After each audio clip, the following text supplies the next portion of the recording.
So good morning, good afternoon, or good evening. Welcome back to the Mellow Mood Podcast. Today I'm here with the greatest human of all time, Mr. Horacio James Delgado. My bro, dude. Thanks, man. Do you remember how you got the James Delgado thing? You remember? Reagan, dude. Oh, dude, I miss everybody, man. I'm telling you. From the time that we started, orientation. Horacio and I got hired at the hospital at the same time. Mm-hmm. So, just a little backstory. Whenever I walked in, I literally walked into HR nervous as all get out because it's the hospital. It's the scariest place on earth, dude. And Horatio was sitting there, and he was like, "Good morning" to me, and he was like, "Good morning" to like everybody else in the room, and I was like, "That is the nicest doctor I've ever seen in my life." I literally said, "That is the nicest doctor." And then we go through orientation, and then like on the last day of orientation, he's like, "Wait, dude, you work in the OR?" And I was like, "Yeah, I work in the OR, Holmes." Dude, so when that orientation class started, I was like the only nurse. Yeah. And then Anel, which I didn't know anybody because I had just recently come back to Flowers. Yeah. And so, Anel was there, and then you were there, and then it was a scrub tech class. Yep. So I didn't know who to distinguish from what. Yeah. And I just saw like a young man, and then you were close to Anel, so I really thought you guys were family. Yeah, yeah. But then, after all that recurred, then, I finally got to see that. Bro, did I tell you, I played at Anel's wedding. You know that? Yeah. I remember when you told me that. Dude, their first dance was Perfect by Ed Sheeran. And that sounds cliche, but she did it a year before I ever heard the song on the radio. Like, they didn't have chords for it. That's how few views that song had at the time. I think it had like 600K when she was like, "I want this to be my song." And Ed Sheeran had blown up. Like, he had his little no song. You know what I'm talking about? Yeah. He had already made that song, so it's not like he wasn't known. The song just wasn't what it was yet. Like, Thinking Out Loud was huge during her wedding. Right. But so they had their ceremony or whatever, and it was just me sitting there with my guitar, just playing the song "Yellow" by Coldplay over and over again, just waiting for her to walk down the aisle. Because Yellow. That was what she wanted. So I played "Yellow" while she walked down the aisle, but literally people are walking in. My mom had walked in. Everybody had walked in. Sorry, I'm gonna try and get this out of the way.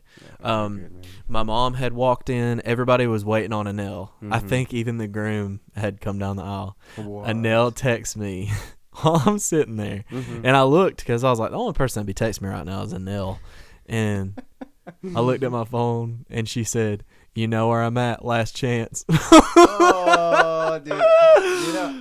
Sorry, man. I got allergies. You're good, bud. Those are fun days, man, for sure. Yeah, dude. And I really miss it. I miss those days where you didn't have as much responsibility. Yeah. You were just learning. Yeah. But I miss working with you guys. So yeah, Horatio everywhere that he goes, he makes the same impression on everybody. Everybody's just like, "Wow, what an exemplary human." Honestly. So, how do you stay positive all the time? Dude, I gotta be thankful, man, for my upbringing. Yeah. I have wonderful parents. They're older, but they have. You old though. Pretty cool. I mean, my dad is close to 80, bro. That's like NA is 2 years away from 80, and then my mom, I can't say like the exact. Of course, but not. she's. You're no fool. Yeah, you gotta love women, man. You gotta respect them too. That's such a weird thing. The fact that you like can't.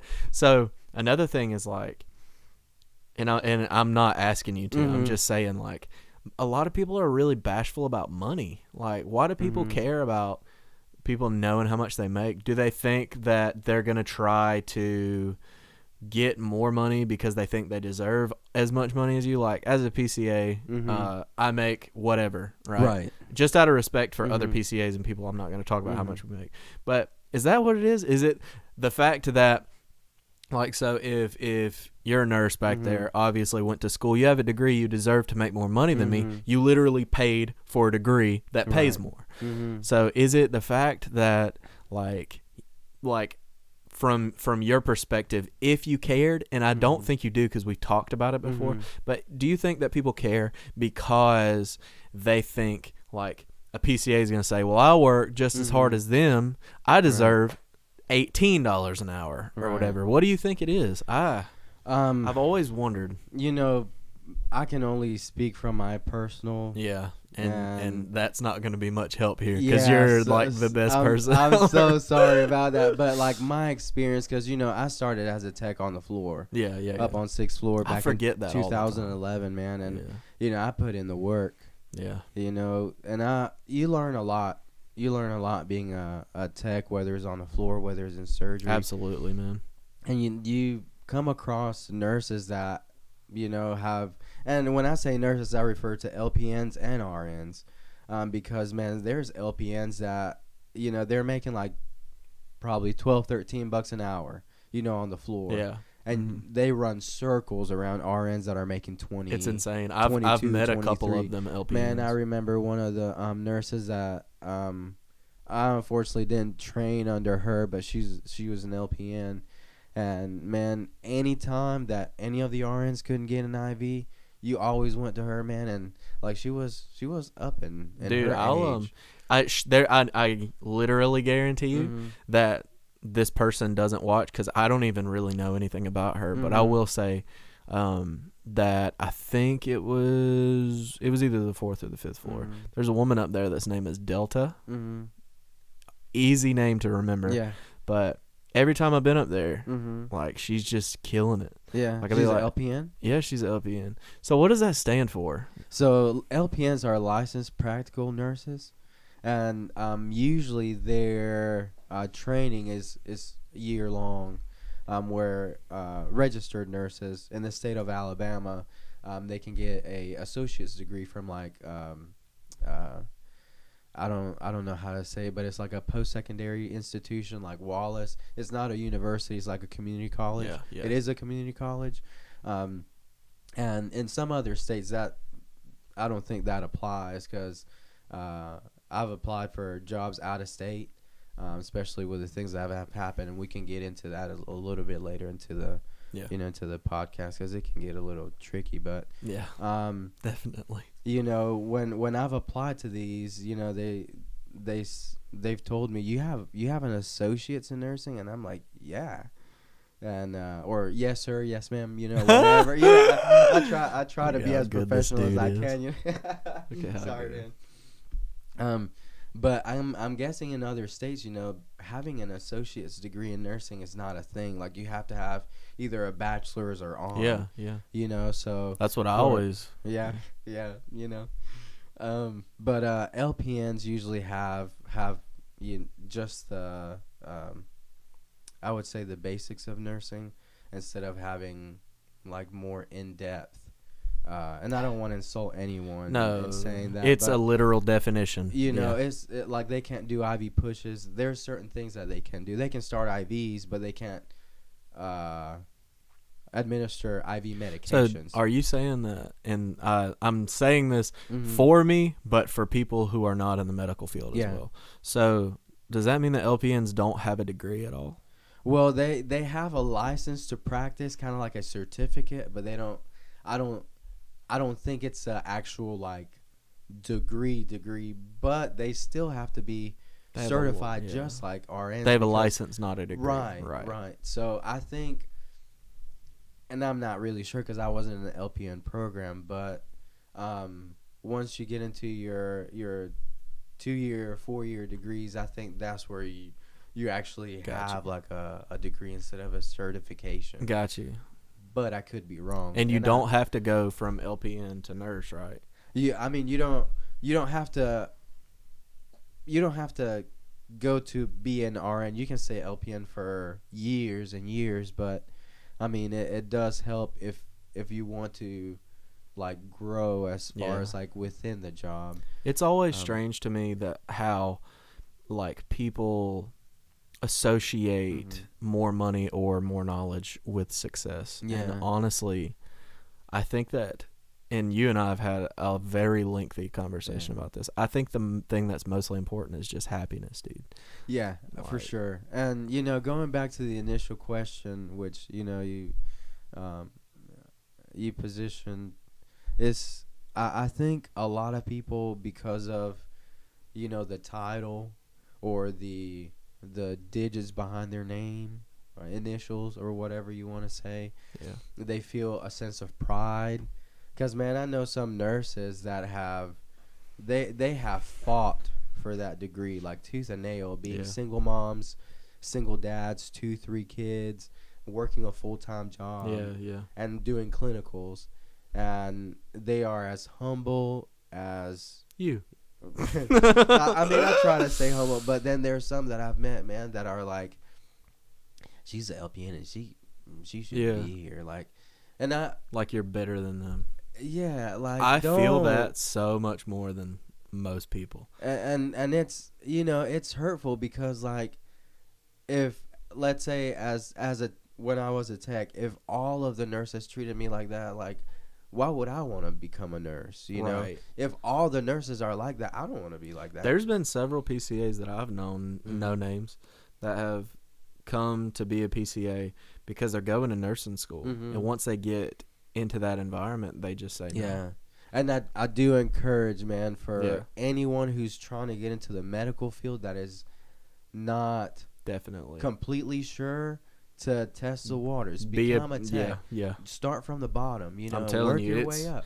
It is so helpful, and you don't understand how personality driven that environment is. And honestly, like, meeting people and being in situations where you're emotionally tested like that, it'll make or break you. It's like joining the military, man. I mean, it really is. And that was my experience in the OR, and shout outs to the OR at Flowers. I miss everybody, man. From the techs to the nurses to the anesthesia personnel. I mean, everybody. When you work together, it's a beautiful thing. You become a family. I know, dude. And that's why I miss it so much. But there's milestones that you have to reach, and you can only do that by overcoming certain obstacles. Not everybody's gonna be, hey, man, let me help you do this, or let me help you do that. How was it in comparison to the floor? Like, I'm not saying like how much help. I'm just saying, was everybody as close on the floor as they were in surgery? I would have to say that surgery is a world of its own, man. That's what I've come to terms with. It's a whole different world, because like, you're treating a certain problem. You're direct, and although you do that on the floor, not only do you have one problem to fix, but then you have the post, fixing, which is the carrying on, like for a person who has had chest pain or nausea or something, like, you want to make sure that you try to find, like, why they were nauseated, what could have triggered the symptom, it almost and you treat that. And it almost makes surgery, as far as patients go, a little more impersonal. Like with me, I transport to surgery. Dude, like, you guys, like, as far as like you and the techs that you've trained, man, like, you guys have the personality that it takes to make people smile, even before the surgery and after the surgery. And like, whenever you were taking them back, whether it's to outpatient or if they were to remember, because some of them, most people forgetful, because of the medicine. I try to explain that to not only, like, I don't even consider really the training aspect of it. It's more about it's like who you become. Being part of, and I hate to use the word like elite, but like in the higher class of personalities as far as that goes. And I try so hard to explain to Josh, like, there's a light inside a very few handful of people that are back there. And even though Josh is so bashful and he hates transport, and he's got it. Yeah. Like yeah. him Dude, and I miss him and Sherry so yeah, much, man. and Sloop. Hi, guys. And Sloop too. Oh yeah, and the nurses, man. Yeah. The nurses. Dude, the nurses. Sloop is the only person that I've met back there, other than maybe my mom and you, Yeah. that is above us, Mhm. that has the light, like truly has the bill. Yeah, dude, he's a bill Yeah, for sure. for sure. I miss him. I miss Tyler. I miss Jameson. I mean, all everybody really. From Sid, Yo, Jaden. I want to make bro. a super obscure shout out. I know this is like super local of us, but yo, shout out to Sarah, man. Yeah. Dude, Yeah, she was in our orientation class. She doesn't even work with us anymore. Work with me. You didn't know Sarah left? No. I'm talking about Eric's daughter, Sarah Warg. The one that was she in went off to college, right? Yeah. She was gone when you were still there. Yeah. But it's I like remember. people just don't be acknowledging how hard Sarah used to work. Yeah, dude. I miss Sarah too, Yeah, man. dude. She was part of the clan in the beginning, man. Yeah, for sure. So and she cut up a lot. oh too. yeah. She tried to act like she don't be cutting up like that, but she do. She cuts up. So what are you doing now for work? Where are you at now? Oh yeah. So after surgery, you know, there was some things that changed. Yeah. You know, and then I went up to the third floor. Well, some things happened on the third floor that also So quickly as well. Yeah, absolutely. It was like 3 months in, man. It was so unfortunate because like those nurses up there and the techs up there, man, you know, they're so lovable. Yeah, And I've actually, since I've been to day shift, Mhm. for some reason on day shift we go to 3 South all the time. Really? So I've Yeah. that was like the most neglected floor for as far as transport goes. I like never ever went up there. Yeah. And I've met all of them in like there's a leader chick that's up there. Mhm. I wish I could remember her name. I sat up there I the think other it day. might be Anna. Maybe. Anna Slay. She was initially in the unit and she came to 3 South. Okay. She was like the team lead of the unit or whatever. Okay. One of the units. But anyways, Yeah. The units, dude. I mean, CCU. she's for sure. awesome. She was so helpful. Mhm. She was ready. I mean, it was a good experience, dude. They work, bro. But They anyways, sorry, back to you. What was Yeah, it? no, it's just things happen, and it wasn't the staff, man. It was actually, you know, a patient interaction where, it just got completely like above my expectation, and just to protect my I guess Reputation, maybe a little bit. Yeah. like protect my family's name, Yeah, really, yeah. and then my education that I've worked for. Yeah. You know, I decided to leave. Yeah. You know. Yeah, myself. I think it's honestly just so much easier that way. Yeah. Because I mean, you're destined for great things regardless. Man, I appreciate it. I It just, you know, it hurt, bro. It hurt because like, dude, everybody in the hospital still feels it. yeah, Like it's insane. everywhere I go, everybody, bro. everywhere I go, everybody. Because I don't know when at what point everybody started associating you with me, but like Hey, people man, always ask me, we're they're like, have you heard from Horacio? Yeah. I'm like, yeah, talked to him last week. That's my dog. Yeah. And dude, you know what I also miss? Sweet potato casserole. I don't. I'm so over you, dude.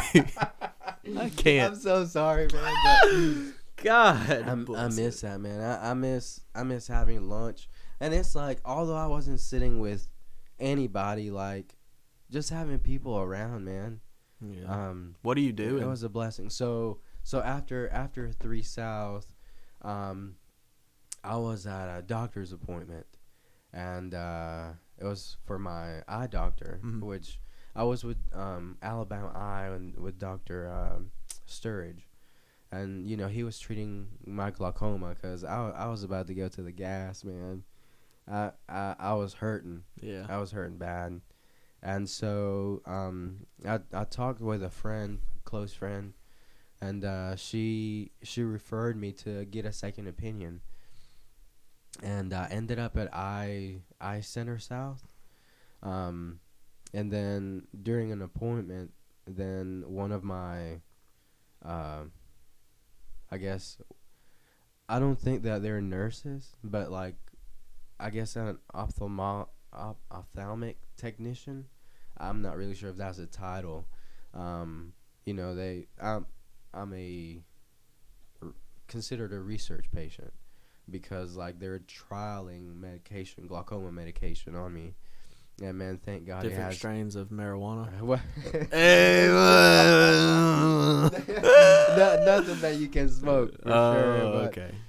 Snorting then, but no injections, no anything like that. But they. Why you always lying? Can you tell? Like, can you tell? No, I'm kidding. But so they've tried this new medicine on my right eye, and it's working so well that if it's approved by the FDA, then they're gonna do it on the left eye. Of course, you know, once it's approved, it's not research anymore. Does that not scare you? It does, man. But like, I'm like, bro, can't you just do something you know is gonna work? Yeah, but it was to the point, man, where I was like, I need to do something, man, because like with glaucoma, I was having daily headaches from the age of 12, and that'll basically make you not want to go out. Yeah, for sure. And so the symptoms that I was having is constant headache, dryness of the eyes, and then glaucoma affects the peripheral vision. And although mine wasn't affected initially, like it was getting to the point where, you know, I was missing stuff. Or I couldn't catch stuff. My reflexes were not as good. And I don't want to be like, oh, have pity on me, but you know, like whenever you have to take care of stuff that's outside of your reach, I guess, outside of your means, like you're willing to kind of, you know, test the waters on. And I'm not saying that I'm like, yo, put that red Kool-Aid in my eyes. Let's just see what happens. You know, not that I support like, you know, drug addiction, but whenever you're having pain, you know, that's stopping you from your daily activities, you're like, do what you got to do. Like, you know, less research. For sure. Less research. So Dr. Hearsink, you know, has been my doctor for the last 4 months. Sorry. Yo, shout out to that dude that's been my doctor for 4 days. He be touching my eyeballs. Man, and dude's so humble. He's my mom saw Dr. Thompson. Really? At Eye Center? I think so. Anybody that you can refer to Eye Center, bro, I would. Especially if, you know. Because, you know, she had a stroke. And, like, was this recent? Dad was alive. Oh, okay. So, at least 5 years ago. Okay. All right. But I didn't know that, man. It was, like, right after her granny died. And she lost vision in one of her eyes. Wow. You didn't know that? She's a scrub. She only has one eye. Isn't that crazy? She hands tools to doctors. Wait. Your mom is only working with one eye right now? Yeah. What? She's been doing that since you've known Shout her. out to Donna. Yo, shout out to mi madre. Hey, she's what's up. Yeah, dude. But, so are you saying that you work at that same place that's helping you out? So like while being a patient, dude, that's like, crazy. Dude, and like I of course I was out of flowers, so like I was nervous as all get out. I mean, I never knew about language. Come on, Horacio. Sorry, you're man. better than that. But like, dude, I was applying to like Rural King, Burger King, all kind of kings. What in the world? Yeah, because I didn't know. So before Flowers, like before coming back to Flowers, I started at Flowers, went to medical center, and then they instituted a new vaccination, which I didn't take. And so I came back to Flowers because, you know, they're a little bit more lenient on that. They allow you to be autonomous. So shout out to Flowers Hospital. And dude, both institutions have been a blessing to me. But so after that happened at Flowers, I was like, I don't have any vaccinations, and I recently like resigned as a nurse from a cardiac floor. So like, who's gonna take me? Who's gonna drive me Yeah, home? I know, man. I was so lonely. But after that, man, I was applying everywhere. That's so And nice. so, like, during an appointment, man, I was just talking to the technician that was getting my readings and stuff, and she was like, "So what are you doing?" So the conversation went on, and then Dr. Hearsink came in, and he was like, "Hey, I heard you're Struggling. yeah. So, and we actually need some help around. So, if you're interested." What are you do? You a nurse? So, or? I'm technically like a research coordinator. Mm. So, like, I welcome patients into different studies, and then we do the trials, and then submit that to the FDA. How much are you working? Pretty much Monday through Friday. Really, through these times? Yeah. And like I said, bro, it's been such a blessing. Like, it was so unexpected. Like, I even remember, like, talking to my mom while I was applying after all that happened, and saying, "Mom, I really don't want to work at Subway." dude, because like I was applying for janitorial play. I mean, dude, everything, bro, because I had to get some income in. Did you not try and come back to surgery? Yeah, but it's just didn't work out. Yeah, not like I expected it. Cause like I was gonna say, shoot, I got you a PCA spot right now. Because I mean, when they took me out of the system completely. But that's that's whole thing. Yeah, whole another story. Because I know I'm jumping, but there's just so much information to try to condense. Yeah. But yeah, man. So like I'm working under Dr. Hearsink, and he's the guy that's taking care of me. And that's like, I mean, it's dope. Like, it really, because it feels like you're like really working for the help that you're receiving, which has to be kind of satisfying, honestly. Yeah. And although I can't be part of every research because of that, because I am one of his patients, like, I can still get some income. Yeah. And when I started as a nurse, I made some investments that I can come back on. But let's say, outside of the hospital investments, or yeah, I got sure. you. I got you. And so I can rely on that to fund, like my daily purchases, or not daily purchases, but like monthly bills and stuff. Yeah, for sure. But that's my emergency stuff, man. I don't want to touch that, because in the case that let's say my pressure shot up and I don't have insurance, and then I needed to pay out of pocket to restore my sight. You're like, screwed. I have to dip. Yeah, so get you a bowl of soup. Dip, baby, dip. Okay, buddy. But so because of that reason, that's why I wanted to start income streams. And so after that happened, I was like, man, I gotta get multiple income streams flowing in, man, because I feel that. What if something happened to my family, like my mom and my dad? Yeah. But enough about me, man. It's so scary, isn't it? Sorry, You're these good, allergies, bro. But I'm not smoking, I promise. Okay, bud. But like you can hear, it's probably bronchitis. Yeah, I had to do the same thing, dude. Yeah, it was we went from being full time to being part time and only working like 8 hours a week.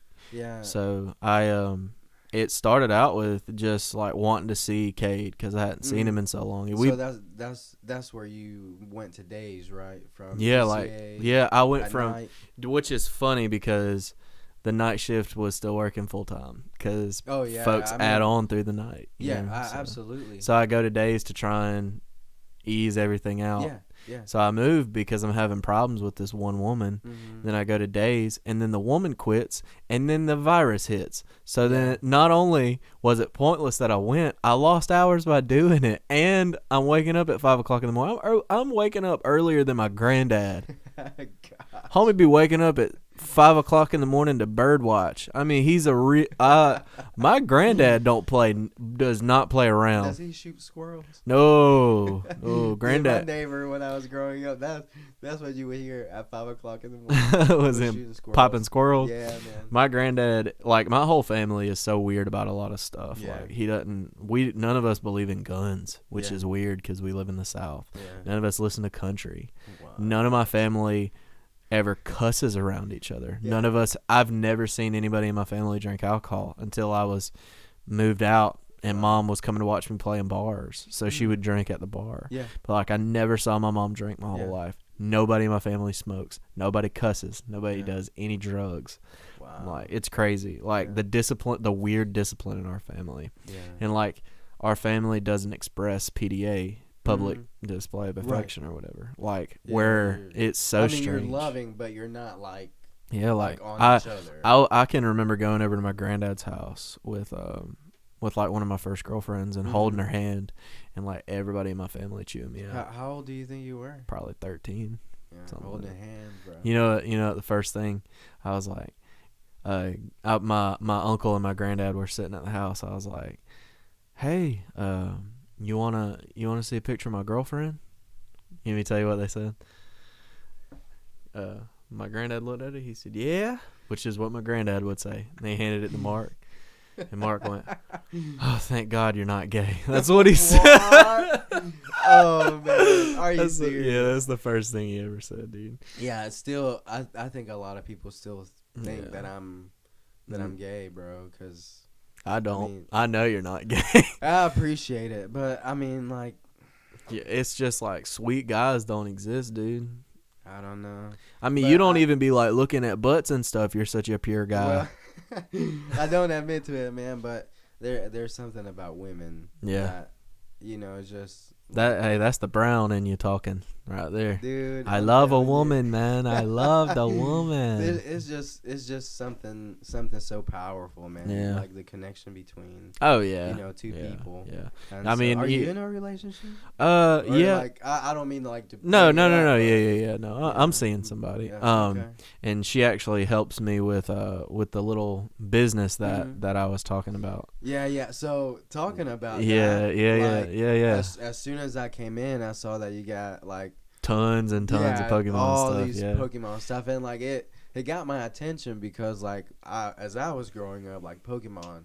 It was the Jimmy Jam. It was like Pokemon, Digimon, like Dragon Ball Z. Yeah. That's Speaking of which, Horatio, dominated. do you have any old Pokemon cards? Do we need to talk, cuz? Dude, I think so because like you lucky we on this podcast. I'd call Kate up right now. I'd call him right now. Dude, I can attest to not being able to watch Pokemon since I came to the United States, and that's closing on 20 years. Really? 20 years. That's bro. bananas, dude. So for the people that don't know, I came to the United States, from the Republic of Panama at the age of 10. And I'm not trying to like attention towards me, bro. Because it's all about like this new setup, bro, which is sweet. Bananas. It's super sweet. But so, I came in like 2000 to visit, and then we moved in 2001. And like during that time, like as we were moving, like Pokemon, Digimon, like Dragon Ball Z, it was a huge part of my childhood, along with Linkin Park and like Cisco, that thong song. And like, dude, it's crazy. it's sorry, man, but it's crazy how much you learn. Sorry, man, that was unexpected. But no, it wasn't only Cisco. It wasn't only Cisco. It was like Nelly, like what was that? What was that song? I don't care, Horatio. This dude just sat down in my house and said, "Yeah, we listened to Cisco. You know the thong song." Good, dude. But that's how like me and my brother like really learned English. That like, from Cisco through music, bro. All you could say was, Let me see that thong, the thong, thong, thong. I mean, like, You can only come to America talking about booty. That's it. As a young Folks guy, think you a man. pirate. You pull up looking like a pirate. Dude, I remember. What was your fashion sense back then? Like, did you Oh, wear, bro. like- Hold up. Bro. My thing was I like to get plain white T-shirts and get people to draw stuff on them and then wear them. And, all right, everybody, just hold on to your seats. If you standing up, sit down. All right. Green cargo pants all the way down. The bottom of the pants had to be that big around. Okay, Like, they were super baggy, but when I got off school, I could zip on my knees, pull the bottom off. That's why the cargo compartments were so large to put the pant bottoms in. Horatio, I was a skater boy. He said, "See you later, boy." Is that Avril Lavigne? Yeah, it's Avril Lavigne. Are you kidding me, dude? Are you kidding me? Dude, I listen to everything. Yeah. And like I've always been a lover of music, but not trying to like get away from like your setup, like My Pokemon. bro, like cause like that's how my mind works. Like I think of so many things at one time that if I don't stay on topic, like I'm gonna be jumping around. It's And all so good, bro. like, what is So, this like a business that you've started? Yeah, it's like totally a business. So like, how did you come up with the idea? Like, what made you want? Okay, so this is the long story pretty short. It's still a long story short, but so Cade came over and Shout outs to Cade. yo, shout out, what's up, Rhino? and I had an alarm set on my phone to go off at 6 p.m. every single day. Yeah. Go to your mom's house, get your Pokemon cards, just because I wanted to see what I had. Because I mean, it's been 10, 12 years since I looked through them. Those cards came out in 1998, bro. Wow. I was 4 years old when I got my first Pokemon card. Dang, And we drove down there. Mom was at the beach, luckily, because I would have woke her up. How long ago was this? Now it's probably been 3-4 months, maybe. Okay. So we drove down there and got him, and I came back, and I had that base set Charizard. And I looked up the value of Shadowless base set Charizard. And one sold like 3 months ago for $48,000, and I was like, okay, Dude, you know what I could do with that kind of money? yeah, you could buy a lot of medicine for your eyes. See, guys, you got to get your head in the right place. This ain't a joke. This man is hurting. But my eyes are taken care of. so thank God. I sold some cards to Cade, and I like had this wad of cash from Pokemon cards, and I was like, it was the day Dylan came on the podcast. Okay. Was the day that the business started. I decided that day I was like, this is something. So I drive to, and if I could get to everything back there, I'd show you the card. But I had to pick Dylan up and bring him back because his truck was getting worked on. So I picked him up from the shop in Taylor, drove back here, did the podcast, and then we left, but we stopped at Walmart because I heard that during the virus they were only letting a certain amount of people in Walmart, and I was like, there's no way. I pulled up and they had everything barricaded and they were counting how many people were walking in. So I walked in and I was like, bro, I think I'm about to buy a pack of Pokemon cards. I was looking everywhere, I couldn't find any Pokemon cards, so we went to the toy section and I found a little tin that had Charmander on it, and I bought a tin, and the tin was like $9. Now people say it's trash, like it's how Pokemon's getting rid of all their inventory and all this stuff. So, but is it because of the virus? No. Okay. It's just because they have a bulk of sets that nobody likes, and so they'll put like the new set and then a pack called Evolutions, which for me, worst case scenario. So basically, what Evolutions is in 2016 they reprinted the base set from 1998. It's 2016, the same cards, just reprinted. And how do you know this stuff, man? Like, you have no idea what I know, bro. I'll get into it in a second. I mean, like, I know your music mentality, which is like huge, busted. Yeah. No, you have no idea, bro. I'm about to blow your mind. So I take that. I think I got like some Advil or something, right? Or a peanut butter Reese cup. Dude, I love you, man. I love you too, man. So I walk out with Geese. We sit down and I'm like, I'm just gonna open it. So I didn't know it was in it. I shredded it up. First pack, Sword and Shield. Have no idea what I pulled. Don't even know what I did with the cards. I think I threw them in the trash. Yikes. So I tear open the Evolutions pack. Do a little trick. 3 to the front. And I pull like one of the top 10 most expensive cards in the entire set. Like it's a $9 card. In retrospect, that's not great. But it was, you remember who Venusaur is? Yeah. Bulbasaur's evolution? It was a Mega Venusaur. The card's gold and it's textured and it has a Japanese writing across of it. And he's like doing that. The whole, I'll show you. And I'll literally like in the middle of this podcast get up and I'll show you the card. But like when I pulled it, I was like, oh my God, oh my God, oh my God. I just spent $4 per pack and pulled a $10 card. And I looked it up because we had been looking up all them old Pokemon cards that I was telling you about. And I was like, Dylan, I think I have to go buy another pack of Pokemon cards. He was like, Jesus, drop me off first at least. Like, so basically I looked it up and saw how much that Venusaur was selling for.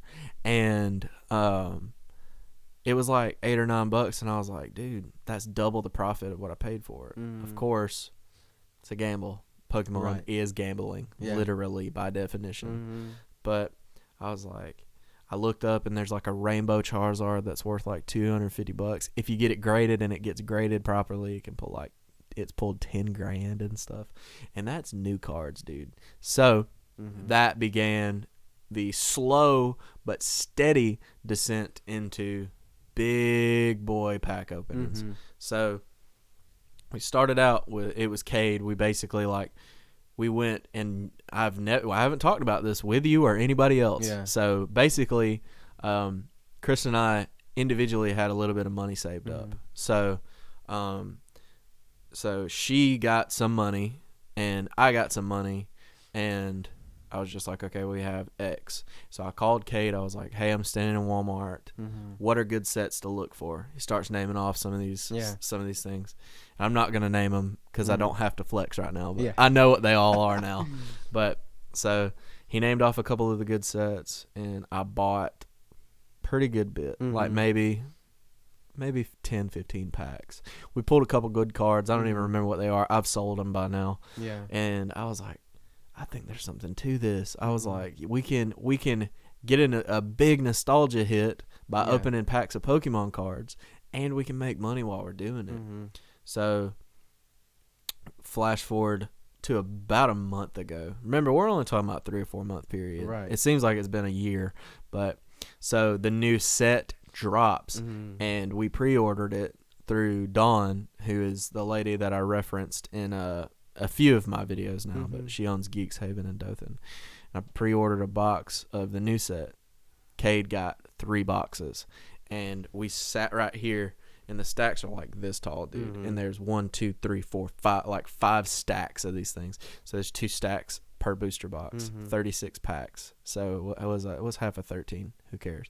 So so my calculator. So there's 36 packs per booster box. So we'd put them in stacks of however much half of 36 is, and we had, I don't know, like 7 stacks of it. We sat here for like 30-45 minutes, and every time we'd pull that, you remember the rainbow I showed you with Raichu? Anytime you pull that, it's like a $30 card. And every time we pull it, Cade just, oh, I need that. Slave. Put it in a slave. So like, after you acquire all these, expensive cards, right? Yeah, like, do you bid them online? Like, yeah, we have an eBay account that we sell all the Pokemon cards on.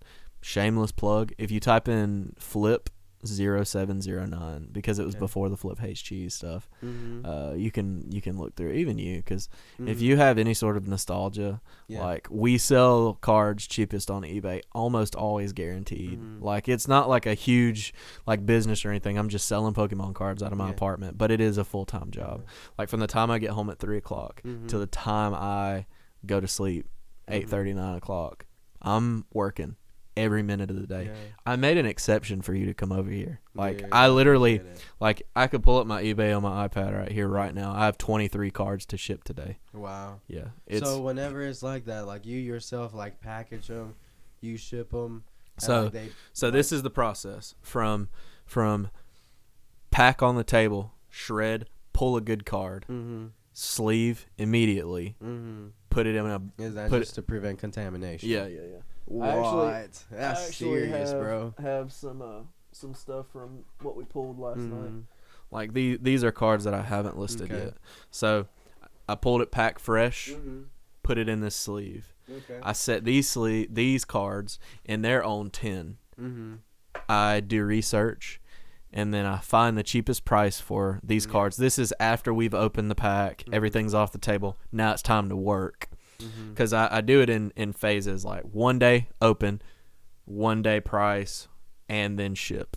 So today is the pricing and shipping day. But sometimes I'll cheat and I'll price stuff if I have enough time at the end of the day. Like, it's always, like, I'm always working on this.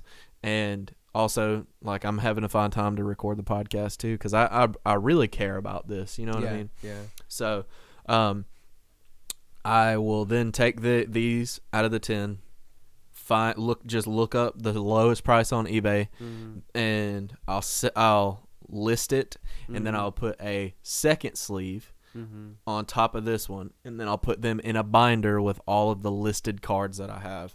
And then when someone buys it, if it's over $10, I de-sleeve both of them, put it in a separate sleeve, and then put it in a hard casing. Wow. And I ship it through that way. And that's just like this is a top loader. This is actually priced. Okay. And the thing about it is, there is what is called a grading system, and this is for folks that have absolutely no idea how all this works, which I assume is you. So if you look at the way a card is made, I guess technically I can show you. It's going to be frustrating for them, but if you look at the way that a card is made, it's on a sheet that prints the card. And then if you look at the back of the card, you can see how well all of the colors are aligned. So you can see that this one is slightly uneven because on this side it's a little thinner than on that side. So if you can get the front of this card to be flawless, no chips or anything, the tops and the edges flawless, and it's perfectly lined. Like there's a lot of stuff that's out of your control. You can send it to this company who has it literally graded from a scale of 1 to 10 with 0.5s in the middle and all that. And it has like 50 checks. And if you can pull a 10, it is pristine, flawless, and you can literally physically sell it for 10 times more than it's listed for. Wow. So you have market price, then you have listing price, and then you have PSA 10, like basically museum quality cards. They're called gem mint 10s. Are there any fees associated with doing this from there is a fee to get cards graded. There's I can't remember exactly what it is, but I think it's like $7.50 to have a card graded, which is insane. But you figure that base set Charizard that I have, I showed it on the Cade on the Cade podcast. If I were to pull a 10 in that card, I could probably get $5,000 out of that card. Wow. Yeah. Of course it's not. I played with it. I was a kid. Who doesn't play with Pokemon cards, bro? Seriously. I mean, whenever you're a kid, you play with everything. Dude. It's and it's just such a lucrative market, dude, cuz there are people who want to collect. There's people who play it competitively. Dude, it literally is marketed to every type of age group. Little kids, it is a children's play game. It's a children's game. It also is being marketed to the people who grew up playing it. Yeah. There's people who collect from a collector standpoint, and there's people who play the game competitively because when you win a tournament, you win money and exclusive stuff, which is always worth money. So it's the perfect thing. Is like, coming from your standpoint, as far as the business mindset, are you aiming towards like the collectors a little bit more than like any other? Who am I trying to sell to? Right. Because like from what I've researched, like in the past with other products, collectors are more, they're pickier, but they usually will pay more. Yeah. I honestly don't care who I'm marketing to. Yeah, this is just, it makes you happy. It makes me happy. It's mainly, it's perpetually paying for itself. Right. So, like I told you in the very beginning of all this garbage, Kristen and I shoveled out like a lot of money. Yeah. And like it was like a steep hill. I was like, I literally was just out of cash. Yeah. Like I had no money because we spent it all on Pokemon cards. But that's then cool that you guys like did that together. Yeah. It was just because I wanted it, mm-hmm. and then she just like wanted to watch, and then she was Right. like, maybe I could get a couple packs, and she enjoys it. She doesn't enjoy it half as much as Cade and I do. Yeah. Cade has a problem. I'm gonna be honest with you, but addicts, we blew our entire budget on it. Yeah. But then I sold. Yeah. And this is the only time I'm ever gonna talk about money on this podcast ever about my business ever. This is the only time. And I'm not saying that this is total margin product. Like we're not in black yet. We're still losing money, but we're getting to where we're getting like little swirls of where we're not paying for cards. Yeah. Like, so Chris and I like actively decided that we were gonna take all of our first lump sum of money once we broke $1,000, and we were going to put it towards a huge purchase. And I thought that huge purchase was going to be the Rebel Clash, but we made so much. That's the new set. I'm sorry. Yeah. Once we made so much money from Rebel Clash, we realized that was probably a quarter of what we could achieve. So we listed all of the cards from Rebel Clash. We listed all the cards from just random sets, because we like twice a week we would buy like maybe 50, 60, 70 packs, which is like $200-$300 twice a week. We'd open the packs, and then I would do all the labor. I'd list, like I told you, I'd list and take pictures and ship and all that. And we ended up like to the day where I think like about 60 days in, and we've made $1,200. Wow. And when this podcast comes out, I can talk about it. Thank God. Thank God. So when you're seeing this, I'll link our actual store down low, but I will also link the video that I'm referencing to, because it's going to come out the day before this. So heck yeah. You saw it when we walked in. I dropped $981 on 3 cases of Hidden Fates tins trying to pull the Zard, which we unfortunately did not do. But that was out. We spent all of the money from our eBay. We didn't spend any money out of pocket. $0 out of pocket. $981.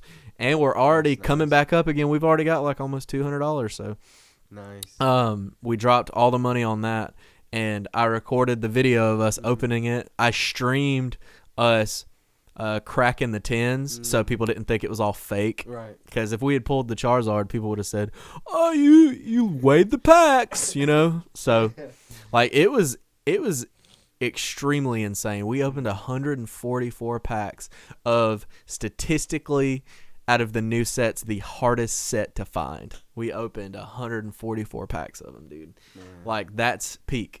Boop, right there. So like, not trying to give away or ask too much or too in depth, but like, whenever you purchase these sets, because like when I came in, I didn't know exactly what it was. Like, you know, I could tell that, you know, you were excited about it, but I didn't know it was like your business. Yeah. So like when I saw everything together, I was like, well, let me ask. But whenever you like order all this stuff, do you order it like from a certain place? We got totally lucky. Yeah. Cade plays competitive, and there's 2 places in Dothan that sell cards. One of them is Fanatics in Dothan, which I have nothing to do with. I don't. It's not my place. And then Geeks Haven, and coincidentally, like Cade goes there to play Pokemon competitively, just because he has all these cards. He wants to feel like he's doing something with them, and It's just a different aspect. Yeah, it's like Yeah. like having a basketball and playing kickball with Right. it, basically. Yeah, yeah. Like I think they're just trading cards, but you can play them competitively. Mhm. Like it's a whole game, dude. Yeah. But and after I got to talking to her, and she doesn't even realize that. I don't even think she knows who I am, but her and her life partner, they all hung out at Featured Players. You remember that place? Horacio came and watched me play out there. Absolutely. You guys need to go check them out too. Yeah. He just infinite shout outs. We I used to play out at Featured Players, and they all used to hang out there. So when I realized who it was, I was like, dude, I've got to like do some business here. Start talking to her. And we had a bit of a disagreement in the very beginning because all I care about is getting Pokemon cards. I don't care who it comes from, or I didn't at that point specifically, at least. So I literally, Horatio, I cleaned out. I swear on my life, I cleaned out every retailer in Dothan, Enterprise, Ozark, Mariana, and we went. There's one other town I'm forgetting. We cleaned out every retailer in every city because we had nowhere to go. We literally bought every single uncommon pack in every retailer in every surrounding area. It was like a relentless pursuit, dude. It was insane. Like we would buy blister packs, booster packs, booster boxes, tins. We bought every single thing. Yeah. And then I found out Dollar General sells Pokemon cards. And then I did it again. So, like, there's so many sets, and there's so many different ways that you can get packs. So, there's a box that usually costs about $50. If it's an older box, you can usually find them on eBay for like $150. But usually they're a $50 box. And I realized that Hidden Fates, like the promo cards on the front of the box, the ones that are free with the box, like they're $5 a piece. $45 box, $5, $10, $15. And then it has a jumbo card, which technically is $8, but you're never going to sell that. $5, $10, $15, $20 in promos. And then you have 7 of the rarest packs that you can find. And then in that set, there's a Charizard that sold for $10,000. And I was like, what other things are there? So I look, and every set is like that. So every set other than like the new base sets and stuff. And that's just because it's so common. Yeah. But we blew it out.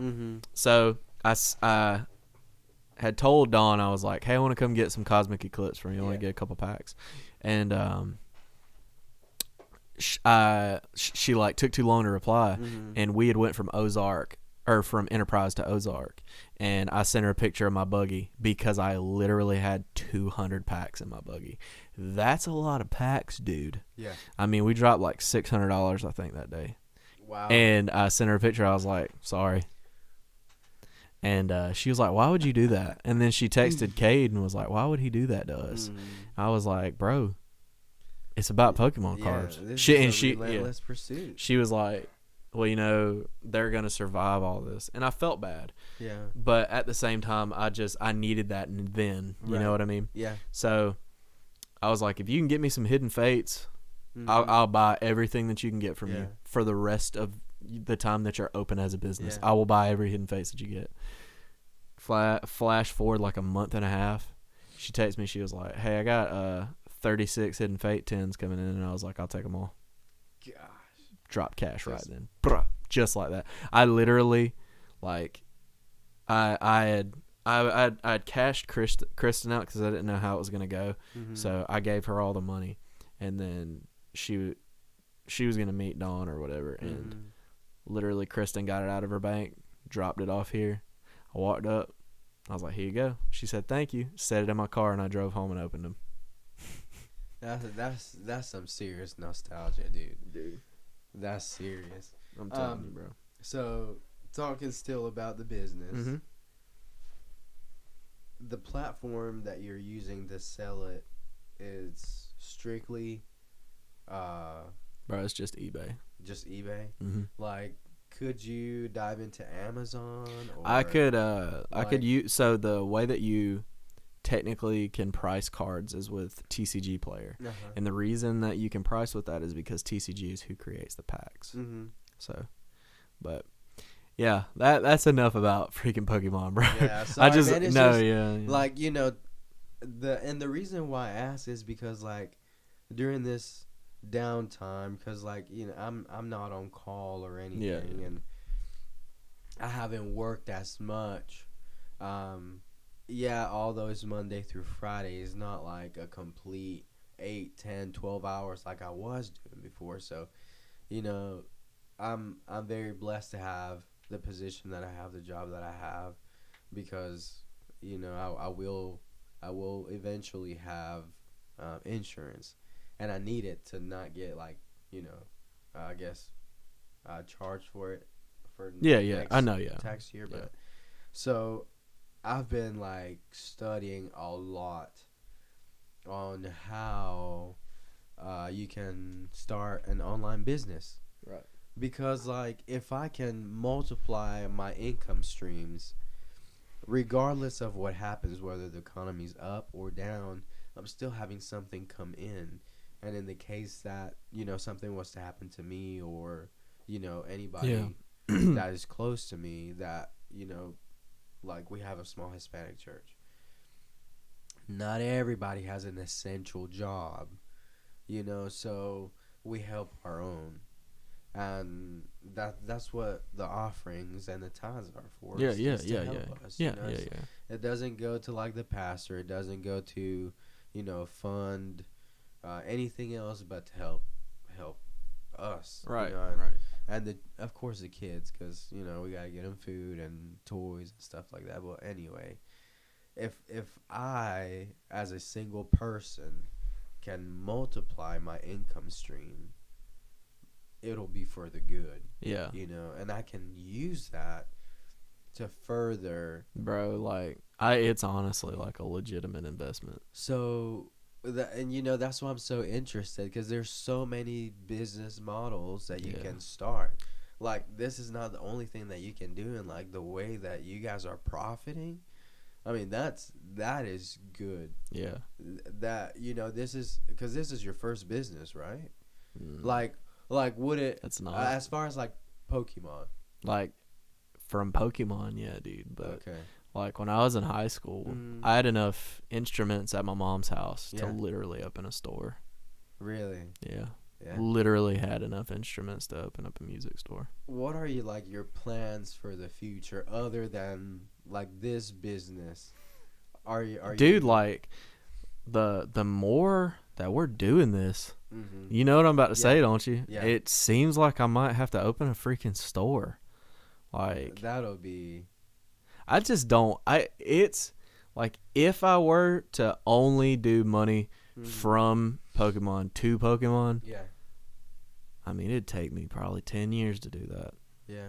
But I've told you, since I met you, the only thing that's important to me is being happy. Right. And right now, this is just like the hit Mm-hmm. of nostalgia. Yeah. But you got me thinking, what's church like right now? Like, what's it like? Well, everything is online. I think for the most part, everybody has. You seen them drive-in churches? Yeah, yeah. And we didn't do that, man, because, like, you know, us Latinos, we sweat in the heat, bro. And Hey, man, some of us whiteys, whiteys be sweating in the heat too, bro, cuz. like, I remember when my brother was playing baseball, like, they would be outside in that, like, 80, 90-degree heat. That's for the birds, bro. And, yeah, I know. And, like, they just be throwing, you know, just warming up. My brother would be drenched, bro, and, like, Me and Clay are just like that. really, Yeah. Like, you ain't ever really seen us hoop. no, But, like, when we, like, dude, hoop. I miss those days too, Yeah, man. dude, yeah. Like, going to. There's just something special about basketball, bro. Yeah. Like, yeah. Clay and I would. That's not like Love and Hip Hop, though, is it? No, Oh, it's okay, that's not. completely different. This dude. Bro, Clay and I would stay like 3 hours after we were done shooting ball, and we'd literally just talk and shoot. Yeah. Just talk. Yeah. Just literally just talk and shoot basketball. It was just so much fun, bro. Yeah.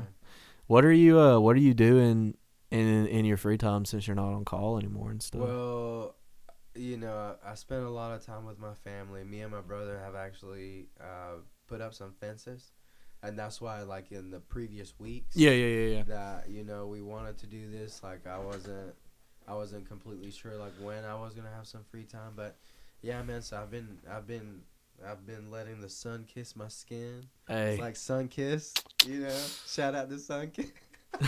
hey yo, but for real, Sunkiss makes a strawberry lemonade drink. What? It is, bro. Like, what are some things that like you're craving, like as far as food that you haven't had because of freaking all this? Chinese food, bro? Yeah, I ain't been able to go to Ichiban in months. Yeah, Ichiban was my Jimmy Jam, dog. Like before all this happened, man. Like I wasn't as much out and about, but like now that I'm going back and forth to Ozark and Dothan and everything is closed, like excuse me, for some reason I've been wanting some potato wedges, man. I could hook you up, dude. I know a guy. Like potato wedges and Sonic shakes. Why don't you just go get a Sonic shake? They're open. A lot of sugar, bro. True that. A lot of sugar. How are you staying in shape so well, dude? Well, like I'm actually gaining weight, man. I'm touching 170. Cause like I'm like 5'5", 5'6", something like that. And like why are you straight lying to make yourself look less hot? I'm telling you, I've you're hot. Just be hot. Jesus. I've gained weight, man. Like like I can tell, like even my mom, dude. She said, "Hey, say you're gaining some weight. Slow it down, man." Dude, 'cause I've been there's this drink that she buys. It almost looks like it's a dark beer, but it's not. It's like kind of like a root beer. And I don't know if it would equate to like Mexican root beer, but it's made by Goya. Yeah. You know it? Yeah. What? I worked at Walmart, dog. Yeah, that one. It comes in the mini one and then the tall one. I know the drink too, dude. Yeah, I've tried the orange one. So in Panama, we don't have that exact one, but it's called like Malta, and it's like a malt drink, right? Can you say something else real quick? Hold up, you give me the goosies. What is it? Cuando hablo en español. Whoa! Okay, buddy. Woo, you got me feeling all freaky. It doesn't sound anything like it should, man, because like all this stuff. But ¿dónde está el tonto?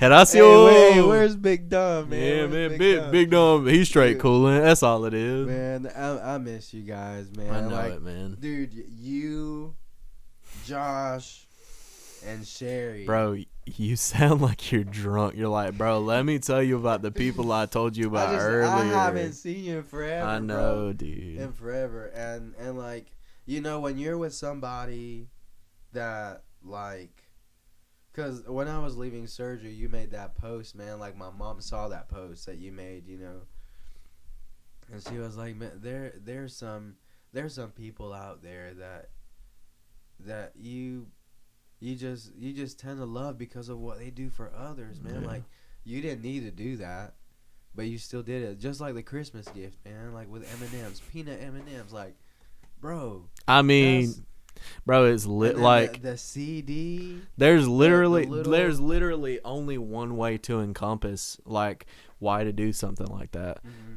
All right, we're about to. All right, dive deep. It's literally because I love you. Yeah. Like, I mean, you're like the definition of the type of person that deserves that type of thing.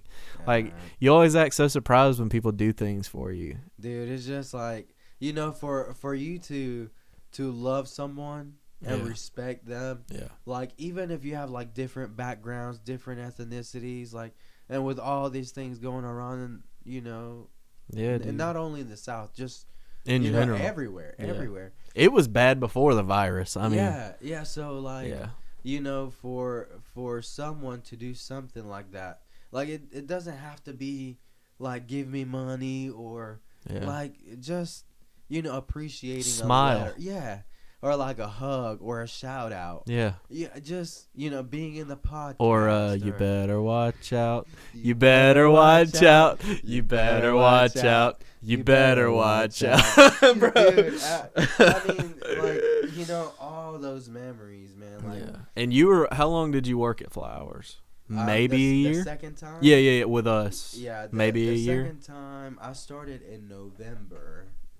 I just don't remember when you left. Yeah, and it was right around November when I had to make that choice because it was getting so tough, man, going back and forth to Ozark and having to catch up on everything just on Saturday and Sunday. Yeah.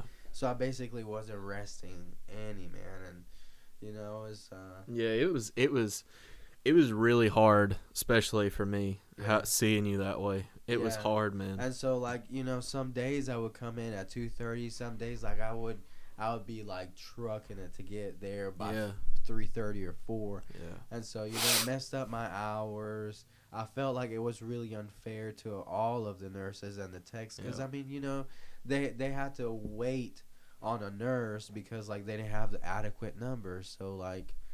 I totally understand, bro. I felt like... What made you want to get into the medical field in the first place? So actually, why I did. I mean, what I went through kind of brought this weird, like, I need to help people. Yeah, for sure. And since I was little, man, I've always wanted to be a doctor. Something in medicine. And so coming to the United States, having that dream and almost realizing it in high school. I had a scholarship because I was a pretty good student up until my senior year.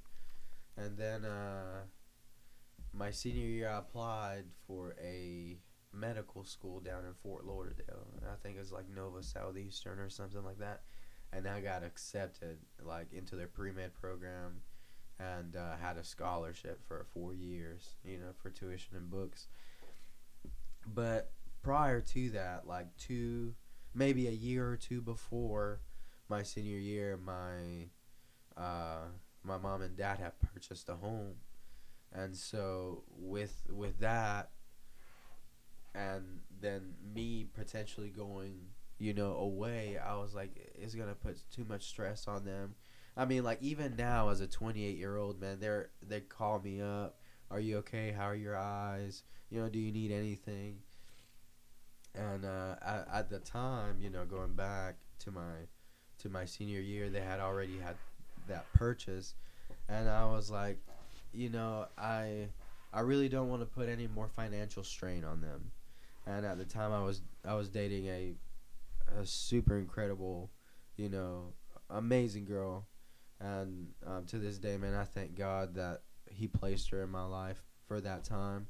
Because it was because of her that I went to nursing that's school. The most elegant way to put that ever. Dude, I'm telling you, dude, because man, God it's has been so good to me, bro. It's so hard to talk about how grateful for a time of your life you are for the things that you accomplished with someone, without it offending someone. Yeah, and you just put that so elegantly. I try to, bro, because it's not even like you miss her necessarily. Yeah. You miss the way that you felt at that point. Yeah. Because ultimately, whether or not you want to word it this way or not, you lose something when you lose that. Sure. And man, in that relationship, I learned so much because like it was really my first relationship, and we dated for like 10 months, 3 weeks, or something like that. That's pretty serious, dude. Yeah, it was, and we were close, man. But like, it was my first relationship. I was like over jealous. And Senior year? Is that what you said? Yeah, and I made a lot of mistakes, man. It's such a great girl, but I messed it up. Yeah. Dude, I'm telling you that from experience. Like, literally, the reason that you probably screwed that up is because, like, and I say this from experience. Like, the little things that you do that you think are the right decision that now are so obviously wrong. Yeah. Like, you now know the way to be the perfect version of yourself for someone. Yeah. And it's only a matter of time. Yeah, and that's a great way to put it too, man, because like although it's fine tuning, honestly. Yeah, absolutely. Yeah, yeah, man, cuz like every relationship that I've had, man, like I've gotten better with it. Exactly. Not that I'm not a jealous guy, but I'm just not irrationally jealous like I was in that. How many relationships like long term? Is it just the one or? Well, actual relationships, I've only had like 2. Yeah. Well, I mean, you know that I'm the same. Yeah. Yeah. My whole history. And the reason I count those 2 is because I was the one that actually went forth and said, I really like you. Yeah. I would like to be with you, you know. Bro, I'll tell you the hardest part about, like, honestly dating in general to me is, and this probably isn't the same for everybody, but there's something about being around someone so much, so intimately that it ruins almost like who you really were at first. Like, I can remember, and I look at videos of myself, and it's weird because it's contradictory. I don't know if it's nostalgia that makes me feel that way or whatever, but like, I think back on who I was at the beginning of my first relationship, and I'm proud of who I was. I mean, that was when I went to Nashville. I was trying to, like, do it for real. Yeah. I mean, I went to Nashville, bro. How old were you then? 18. And so this was after high school? I mean, I think we started dating, like, maybe the beginning of my senior year or something. I don't really remember. I mean, you know how much I've been through. It's all just rough water at this point. But, like, I lay down at night and I think about both of those relationships, one being 2 years and one being 4 years, and it literally feels 4. You didn't know that, bro? It literally feels like it didn't happen. Yeah. Like, I know a lot about I've learned a lot about those relationships. I've learned more about myself through those relationships, but it doesn't feel like it really happened. Yeah. And I think a lot of that is just because Granny died right when the first relationship happened. 10 days after Dad died is when my second one started. Wow. And those are pivotal moments. I think that those were severe coping mechanisms. Yeah. But, bro, like, I think back on who I was, and I was so confident. I was so proud. I was so small. Yeah. Like, it's probably, like, the reason that I'm so insecure. If I had just gained weight because I'm treating my body like crap, that's one thing. But when my body just gives up, it makes it less fair and it makes me less proud of who I am. Yeah. That's why, and I know you remember this, never a single day at Flowers did you see me walk in without my jacket on. Exactly. And it's about the fact that that's the last thing that Dad ever bought me, but it's more about it kind of hides what I really look like. Initially, dude, like, no lie, I just thought you were cold-blooded. For real? Yeah. Yeah, I'm not. You felt my hands. I have Jesus hands. Yeah. That's what they called it in high school. But it's a very weird thing, like I was saying, that it's contradictory because I look at content that I produced at that point in my life, and the confidence wasn't justified. I wasn't as good as I am now. Yeah. And the only thing is that I looked better than I do now. Yeah. Like, I think the hair, it might be my thing. You know what I mean? Yeah. Like in the bun or just long hair? I just think long hair because I have long curly hair like my mother. Yeah. Like I dig it. She hates it. Yeah. Sorry, but I mean, I dig it, and like my granddad defends me to my mom. Really? Basically, like, hadn't he been through enough already, kind of thing. But it's weird that I both think that she took that from me, and at the same time, also wouldn't be who I am. Yeah. Like, I'm so much smarter than I was. Mm. Like literally right now, it's like a superpower almost. I have a box of stuff that I'm selling Cade that I inventoried last night, and I can tell you everything in that box. Like literally, you could bring it in, hold it up to the camera, and I could sit here and tell you what's in it. It's like I could not do that in high school. It's like this weird thing where this trauma has triggered an intellectual thing, but has turned me into an old fart. I don't know. Yeah, and like, you know, going back to like, you know, the person that I was. Yeah. Like, dude, I have to be very, very grateful for those relationships that I was wondering if it affected you in a similar way. That was ultimately what I was trying to get to. And so, you know, like, if it had not been for that relationship, man, who knows where I would be. Because like when I went to the medical center, I was in critical care for 1 year, and then my schedule changed, so I went to cath lab because they had an open position where I worked evenings, but I didn't take call. And man, when I saw that those cardiologists were at the hospital all the time or on call or this and it's that, humbling, like, isn't it? Dude, like that would have been, and not saying that, oh, I would have been a doctor and all this, because I mean, you know, you can be a doctor and be humble about it. Yeah. You know, it's not about the money. It's about saving lives. You know, it's about making the life of a person better than it was when they came in. It's kind of like a trainer at the gym or somebody. You know, like you're just trying to promote the quality of life that person has. Yeah. You know, but man, it's almost necessary. Like in my opinion, it's almost necessary for men to be surrounded by women, because there's a wisdom nurture in women, dude. And like what they bring to the table, like, it's so much different than what a man brings to the table.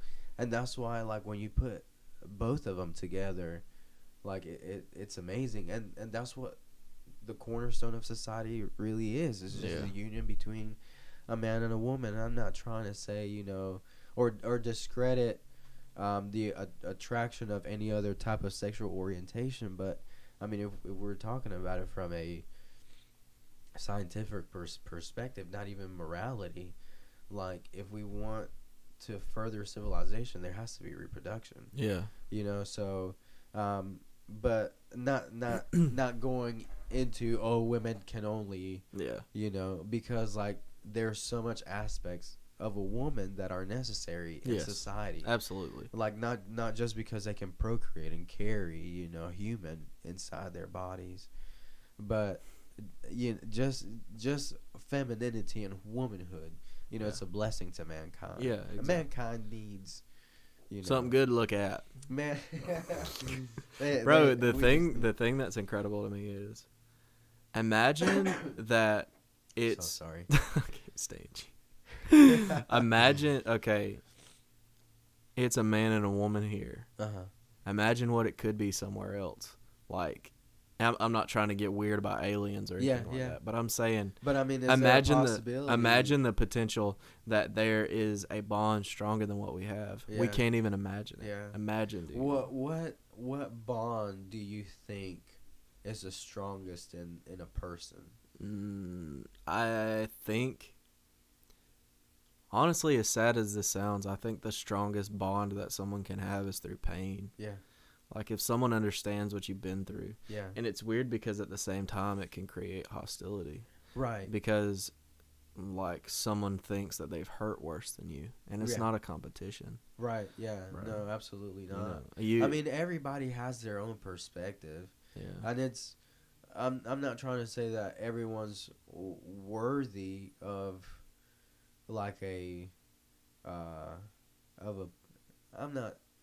I'm not sure of how to say it, but like don't pity people that hurt. Just try to understand them. Yeah. You know? Yeah. It's like they're going through something that you may not understand.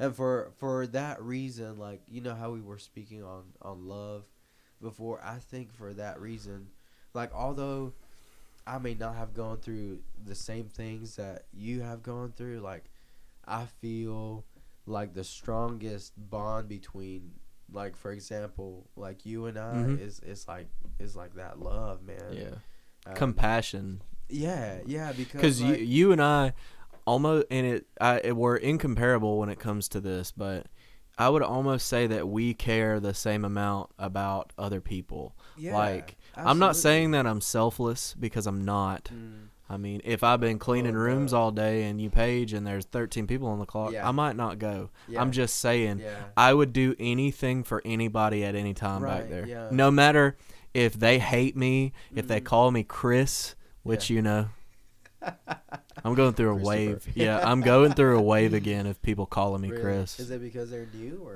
No, not new. they're I just don't understand. But, um, I made that mistake a couple times. yeah, it's all good. I hit you with that fat tuffer.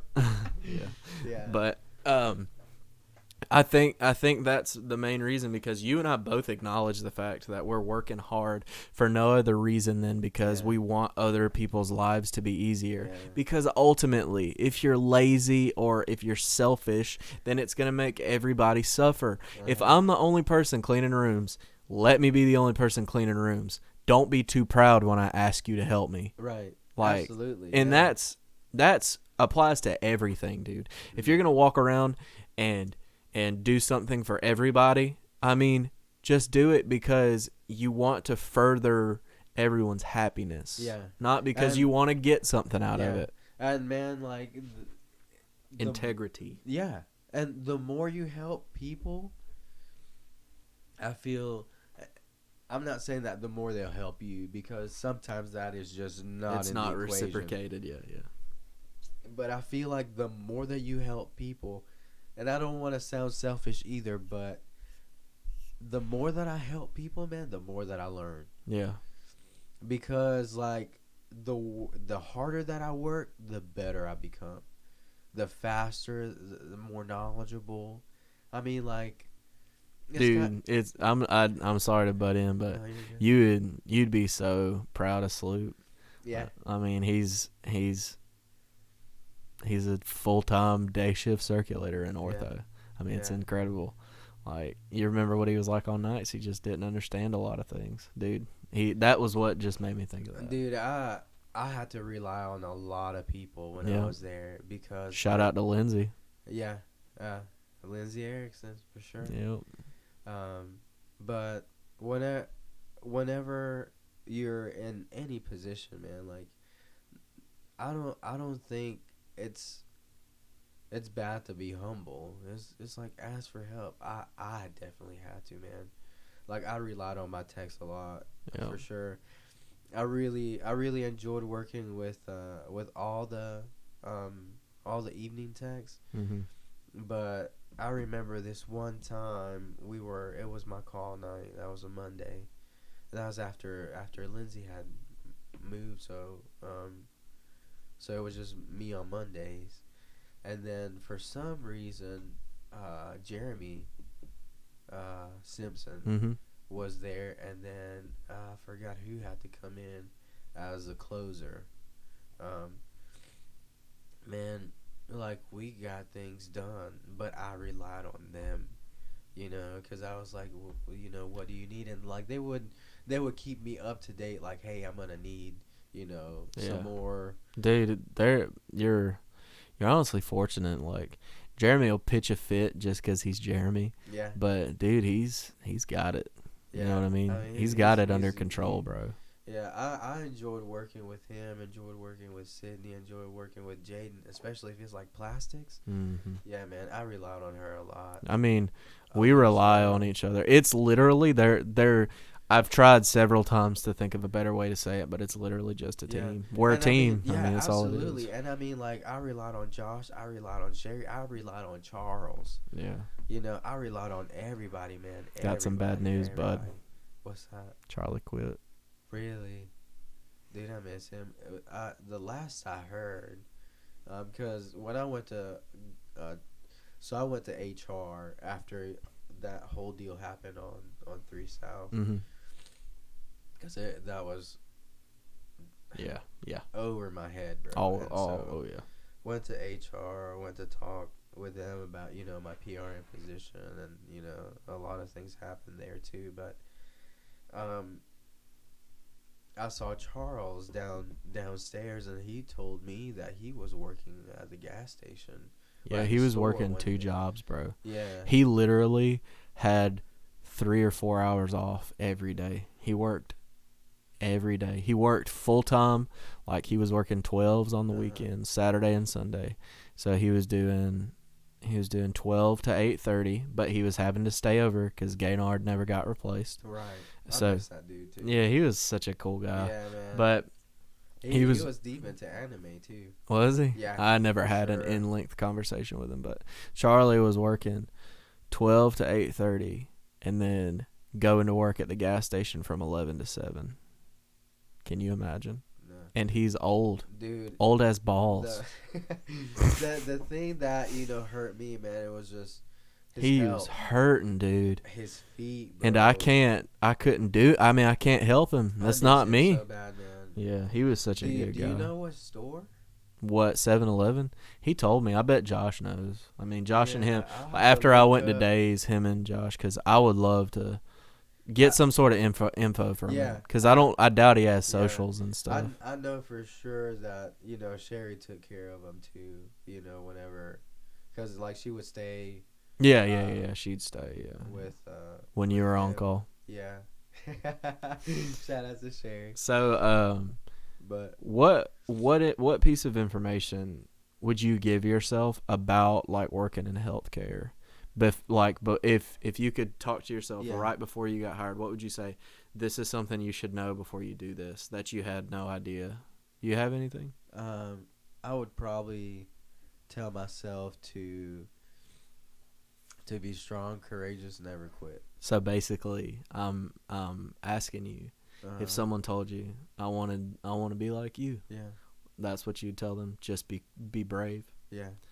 Absolutely, man. Because, like, in every job you're gonna have ups and downs, but man, in healthcare, it's a battle. It's almost exclusively trials. It's a battle, and the thing is that it's so stressful because you're dealing with a person. Yeah. You're not dealing with an object. It's not like, oh, if it breaks, I'll pay for it. I can replace it. This is a person, man. Yeah, dude. Like, this is someone's mom. This is someone's dad, brother, sister. Like, so for me, like, modesty was a big thing, and although there's times whenever you have to just, take all the coverings off because, like, it's necessary. Like, on those back surgeries, whenever you're gonna, flip the patient, it's not like you can have them covered up before you flip them, so. And I miss that too. I miss working with Dr. Voss and, like, Nick Voss and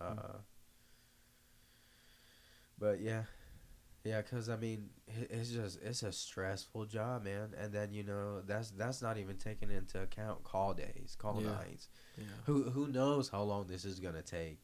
Do you call in the second team? Like that. That was always such a struggle. That's on you, like. I remember my first call weekend. We had Dr. Cannon, I think. I'm very curious if what you're talking about is my first call week. I don't know. I remember my first time I stayed. It was at Spleen. You and Lindsay. Oh, You remember that? Yeah. That was awful.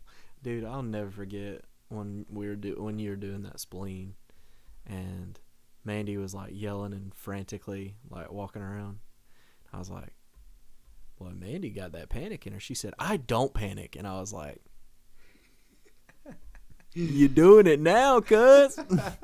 She probably don't even remember that case. Yeah. I'll never forget that for the rest of my life. Yeah. That was the first time that you needed me. Like, really, like, you couldn't leave. Like, you had to have me there. I mean, that's so weird. Yeah. And I'll never forget. Were you there? I think it might have been a Wednesday. That post-op hematoma. Was it plastics? Williams. Okay. I left at 12:30 and I was back at the hospital at 1:18, and I was there from 1:18 until 7 in the morning. I worked, that 19 hours? Yeah, man, but who would you say like influences you out of everybody in your life? If you had to just say like 3 people who help you be who you are, who would you say? I feel like this is such an easy question for you to answer. Mom, dad, God, right? Absolutely. I mean, that's really the only people that I'm around. I have gotten a lot of wise counsel from my brother, for sure. Yeah. And everything that I decide centers really around them. Yeah. Because, I mean, like, other than, like, you reaching out to me or, like, sometimes, certain, like, people reaching out to me, like, I'm not surrounded by people that know me. Yeah. So they may have heard about me or, like, I've taken care of, like, their family members. But other than that, man. Bro, I have to answer this. Like, I usually don't do the, well, what about you? Because I try and stay original, but I think it's important for these people to understand. Yeah. I'm going to have to, like, float on my third, I think. But first of all, I can't say my mother because my mother wouldn't be who she is without my grandmother. Yeah. So I have to say that I would say 90% of the guilt I feel for doing the wrong thing or the sense of urgency that I feel almost always is from my grandmother / my mother because they're the same. Yeah. Mother's got a lot of Dawn in her. But she is my granny. And as weird as this is, dude, because he's 3 years younger than me, I would not be who I am without Clay. Yeah. And it's I met this dude playing basketball in a church. But like the way I talk, I mean, the way that I see the world. Where's he at, by the way? He lives in somewhere. He lives in Troy. Oh, yeah. Okay. I was like, I'm not gonna doss him like that, but yeah. Sorry. No. He. I think it'll be all right. He lives in Troy with Allie, but it's so hard to see him. Yeah. But I really the way that I speak, the way that I see the world, like this happiness thing. One came from the movie I Am Legend. Like the Will Smith? Yes. That is where I was introduced to Three Little Birds. And I just remember when I was, I think it came out in like 7th grade. I think it was like 2007. I may be wrong on that. But dude, I really enjoyed that movie. Dude, when he's holding the dog and he's is it Marley? Yeah, he's holding the dog and he's singing Don't Worry Be Happy like really frantically. Yeah. I was like it hit me in 7th grade, bro. I mean, I was mad that we had slow internet in 7th grade. Yeah. Like I hadn't even been through it, bro. Yeah. But I was like, man. And then when I started hanging out with Clay, like he had absolutely no aspirations for college. No future. He didn't care. He was just like, it's going to work itself out. And I was like, yeah, it is, isn't it? Mm-hmm.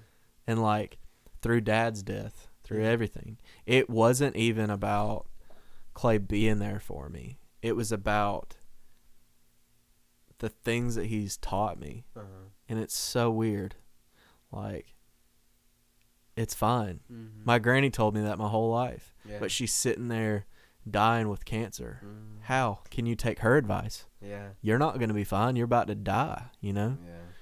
And that's tough, man. My mother probably almost might even resent that because I dropped out of college and that's okay. Like I would rather work at McDonald's the rest of my life and be happy than get a job that I thought I wanted at 18 and be miserable for the rest of my life. It's like you spend all this time, all this money, all these resources on becoming a nurse. get to the floor, never be in a hospital in your life, and hating your life for the next 20 years. Because there's nurses. Everybody, man. There's nurses on the floor that hate their life, hate their job. Yes, they do. And, all right, for number 3, dude, I don't know. That's going to be tough. Yeah. It's going to be tough. I honestly think, and it's a little sad because we don't even talk anymore, but I think I have to say my cousin Brandon. Yeah. I think I actually don't know if I've told you this, and it's weird that I'm gonna like just straight like show my skin on a stream. But you look, I'll be the pizza, you can be the ranch. All right, I'm fitting to dip you on in, baby. Come on now, get it in, bro.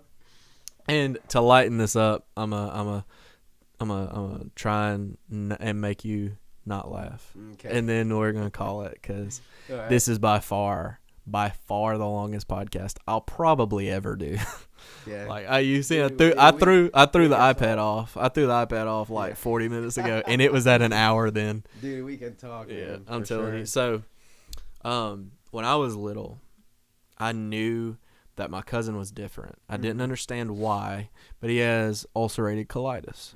I know you know what it is, but for everybody who doesn't know, he has very thin lining on his insides, so he has to be very careful what he eats. And he was picky on top of it. You don't know how many times I caught that boy eating Doritos, and my granny about tore his head off. But he wasn't supposed to live past 16, and he's 4 years older than me, so obviously you look up to people. I had no brothers, no sisters. It was me, my mom, my dad. And I would see my granny and granddad every Friday, Saturday, and Sunday. Like I've told the same story 1,000 times. But I always used to call him Buddy because I don't know. So, sorry. Everything that he did, I worshipped. Everything. From his sense of style to the things he ate, to the way he talked, to the way he acted, I worshipped him. I literally worshipped him like a god because I had nothing. I mean, my mother loves me unconditionally, but when you get to be like 13 years old, it's honestly just embarrassing, like, stop touching me, Mom. We're in public. Like, I'm at Kohl's. I ain't trying to hold hands anymore. Yeah, you're identifying your person. Yeah, right. You don't identify with Mom. Yeah. I'm a grown man. Stop holding my hand in public. I'll tell you something else real quick before I do this. I can remember sitting in the truck with my dad when I was probably 6 years old, and he said, "I love you," and I was like, "I love you too, Daddy." And he said, he like started crying almost, and I was like, "What is it?" And he was like, "I just know that one day you're gonna be too old to say that." I just will never forget that. I was like 6 years old, dude. But like literally Brandon would go through phases where like what he wanted to wear was only Adidas. Yeah. And just a plain white t-shirt. My granny bought me like 400 plain white t-shirts because I only wore plain white t-shirts. All the snapbacks. It's because of his hats. I talked about that on Mom's podcast. But ultimately, and I don't know that I've ever talked about this in a recorded medium before. Flip Face Cheese. It's who I am. It's my identity. It's what I have been for years. People identify me as that. And I don't eat any condiments. And it's because Brandon didn't. I came to this realization maybe 6 months ago. Wow. I had no idea. I was sitting talking to somebody in my living room, and it clicked. I was like, it's Brandon. I was like, I can't break it. Like, if I dipped a chip in nacho cheese, it literally unironically makes me gag. Really? Because when I was a kid, I couldn't. And that's to this day. I can't change it. Yeah. Isn't that absolutely bananas? Yeah. So, yeah. Let me tell you a joke. Yeah. I'll give you a recommendation, and then we'll call it. Cool? All right. So try not to laugh. All right. I'm trying. All right, bud. All right. So. Sorry. There's an airplane flying 2,000 feet in the air, carrying 500 bricks. One brick falls out. How many bricks are left in the airplane? There's how many? How many bricks? There's 499 bricks left. Okay. Way over your head, bud. Way over your head. All right, let's continue. In 3 steps, how do you fit an elephant in a refrigerator? You can't. You open the door. You put the elephant in, and then you close the door. Oh. In 4 steps, how do you fit a giraffe in a refrigerator? You open bottom door, top door. No, that'd be 5. You open the door, take the elephant out, put the giraffe in, and close the door. It was the same refrigerator. So let's say a lion is having a big birthday bash, and he invites. You like the way I worded that? He's having a big birthday bash. Let's just say that Akon's performing at it. I mean, it's that kind of party. So all the animals in the entire animal kingdom are invited, except for one. What animal is it, and why?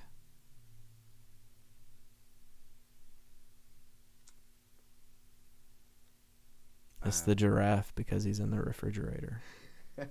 You're going down the previous Okay. joke. Shh. So Sally, I just hit you with that. Shh. So Sally is a world famous explorer. She's crossed all sorts of craziness, but she comes across a big river infested with crocodiles. There's no bridge that goes over the water. There's no tunnel that goes under the water.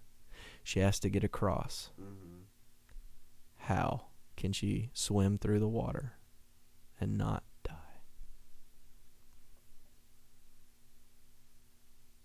I have no idea. Because all the alligators are at the birthday party. Sally gets out of the water, drops dead. What killed her? Freezing temperatures of the water. A brick falling from the sky. Oh, man. Welcome to the podcast. All right, guys. So for today's recommendation, without going into too lengthy of an explanation, I suggest that you guys check out Hamilton Morris Pharmacopoeia on Hulu. Okay. He is I don't even know how to describe it. He has his master's in chemistry or something, but he studies psychedelic drugs, and it is just so genuinely interesting, learning how they're made, how they're making money without getting caught, and it's not like a drama. It's very light. These people are obviously risking their lives, but they go out into the desert and they pick up a frog, and then they squeeze his pus into a pipe and smoke it, because it's hallucinogenic. And there's a couple of the drugs like that he actually does just to further his knowledge about the drugs and all that. But it is a truly wonderful, lighthearted show. I think there might be a little bit of profanity and stuff like that. So it's definitely an adult show. I mean, it's about drugs or whatever, but It's like Vice. Yeah, it's actually a Vice show. It's Vice. It started out as a YouTube series, and it turned into a show. It's 2 seasons. I think it was 12 total episodes or something close to that, maybe 18 tops. But yeah, brother, I really appreciate you coming on. Dude, it's been a pleasure. Thank you for having me on the show. And I'm sure that we'll probably sit here after I had clicked this thing stop. Absolutely, man. Yeah, dude. I know, man. But I appreciate you coming on. Until next time, I look forward to talking at you guys next week. This has been the Mellow Mood Podcast, and we will see you next time.